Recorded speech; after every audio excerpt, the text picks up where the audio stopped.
What's going on, you guys? Welcome back to EPzeronine. Alright, so where the hell have I been, right? It's been like 31 days since I uploaded my last video. That is far too long, you guys. Too long. But, I had some business that I just needed to take care of. I recently flew up to the Arctic with my dive team to complete a job up there. Most of you guys probably know that I own and operate a commercial diving company. I actually had my laptop stolen when I was on the way home from the Arctic, of course. Luckily, I had everything backed up to my external hard drive. But yeah, between that and just regular business here and trying to keep everything going here, guys, I was very, very steady uploading videos for well over a year consistently. So I just had to take some time. But I am back, and I am excited to get out some of these updates for you guys. And I actually got a few physique updates for you guys of some of the top competitors I think that are really going to make some waves in the Tampa Pro this weekend. So I'm going to start this one off with Eric Wood. Now, Eric is coached by Patrick Tor. There's a couple of shots here from 2 days out, 1 day out, and actually less than 24 hours out.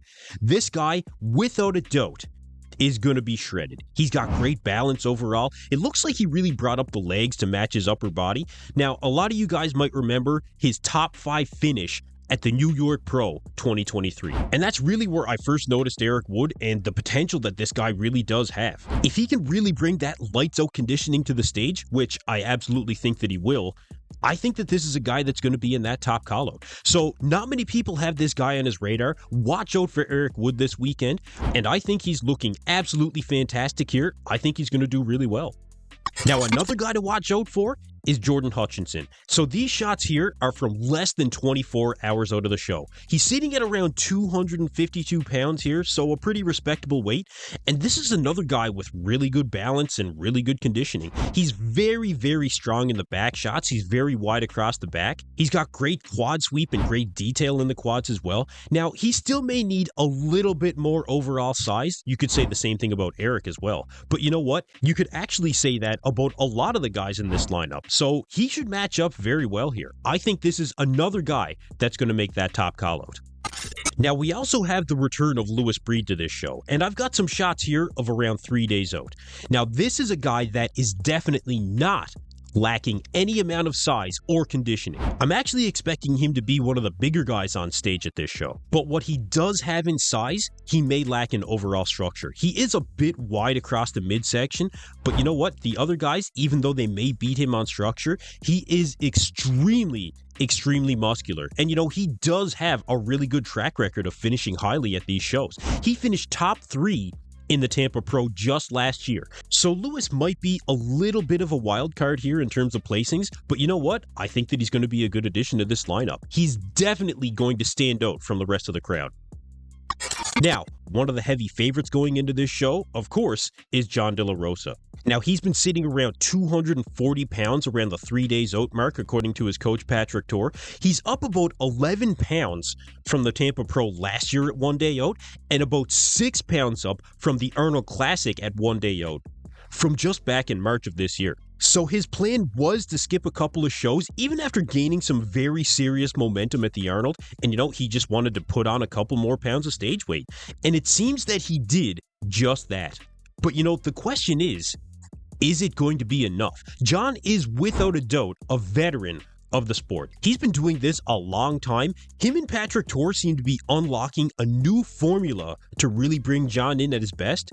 But the question is, I guess, do I think that he can win this show? Because, like I said, he is a heavy favorite going into this lineup. And I think it is definitely possible. I actually have him in my top 2. But my money for first place has to go to Mohamed Fouda, who actually hasn't posted any recent physique updates going into this show. We haven't seen any from Phil Klahar. We haven't seen any from Vlad Sukaruchko. So those are guys that can do very well in this lineup as well. But the question is, why are they not posting anything? We see that from Phil Klahar pretty often. We don't really see him post very much going into the show. But Vlad Sukaruchko, I don't know if it's a cause for concern, the fact that he's not posting anything, or if he's just trying to keep things under wraps to really shock the world when he does show up on stage. Tim Budasheim, we haven't seen a whole lot posted from him in the last little bit here as well.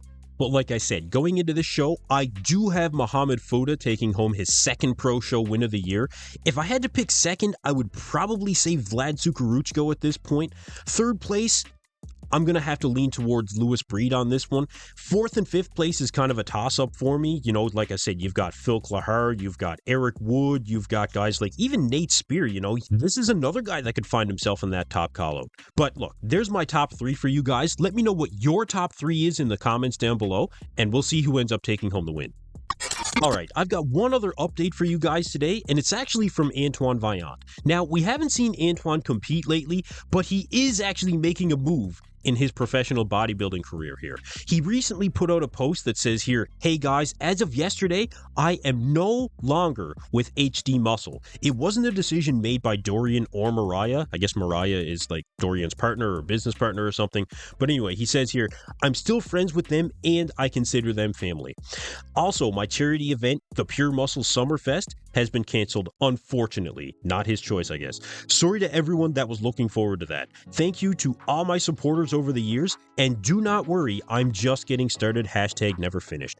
So this is something that was actually a little bit unexpected for me when it comes to Antoine leaving HD Muscle. It says here it wasn't a decision that was made by Dorian or Mariah, so I actually did a little bit more digging into this one, you guys. Antoine actually posted on his broadcast channel that apparently his charity event that he was holding, the Pure Muscle and Fitness Summerfest for the Halton Women's Place, was actually canceled by Noah Hamilton, who I guess is the brother of Dorian Hamilton. I've never actually heard of the guy. I don't see him out there in social media when it comes to Pure Muscle and Fitness. Noah Hamilton canceled the charity event because, quote unquote, he said so. I put a lot of time into it, so I'm sorry for those who wanted to come, thumbs down.